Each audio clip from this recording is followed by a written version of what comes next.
40 தொடக்கம் 75% உயிரிழப்பை ஏற்படுத்தக்கூடிய இதுவரைக்கும் எந்தவித மருந்துகளோ சிகிச்சைகளோ கண்டுபிடிக்கப்படாத வௌவால் மற்றும் பன்றிகள் மூலம் பரவக்கூடிய நிபா வைரஸ் இப்போது எங்கள் நாட்டுக்கு அண்மையில் பரவ ஆரம்பித்திருக்கிறது. இந்தியாவின் மேற்கு வங்கத்தில் கடந்த சில தினங்களுக்கு முன்பு 5 பேர் இந்த வைரஸ் தொற்றினால் பாதிக்கப்பட்டிருக்கிறார்கள். அந்த பகுதியைச் சேர்ந்த சுகாதார பணியாளர்கள் 5 பேர் பாதிக்கப்பட்டிருக்கிறார்கள். நிபா வைரஸ் தொற்று அவர்களுக்கு உறுதியானதை அடுத்து அவர்களுடன் நெருங்கி பழகிய 100 பேர் இப்போது உடனடியாக தனிமைப்படுத்தப்பட்டிருக்கிறார்கள்.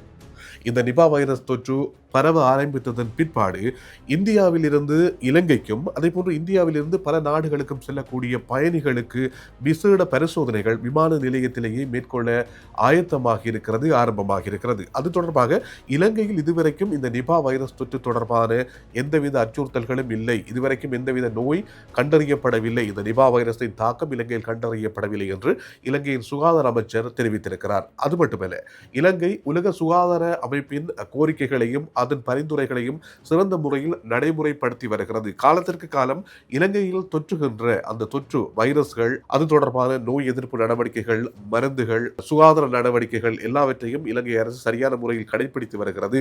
இந்த நிபா வைரஸ் இலங்கையில் தொற்று உறுதி செய்யப்பட்டாலும் அதனை எதிர்கொள்வதற்கு இலங்கை சுகாதார அமைச்சும் இலங்கை சுகாதார ஊழியர்களும் தயார் நிலையில் இருக்கிறார்கள் என்ற செய்தியையும் இலங்கையின் சுகாதார பிரதி அமைச்சர் தெரிவித்திருக்கிறார். பொதுவாக இப்போது இந்தியாவில் இருந்து தாய்லாந்து, நேபாளம், பூட்டான் மற்றும் அதனை அண்மித்த சில நாடுகளுக்கு பயணம் மேற்கொள்கின்ற பயணிகளுக்கு விசேட பரிசோதனைகள் மேற்கொள்ளப்படுகிறது.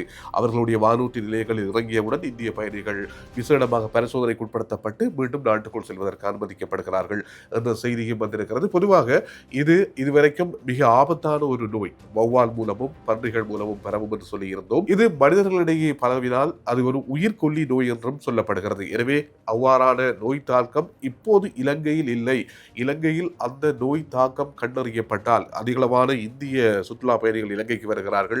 அதே போன்று இலங்கைக்கும் இந்தியாவுக்குமான வர்த்தக நடவடிக்கைகளுக்காக பலர் சென்று வருவது வழக்கம்.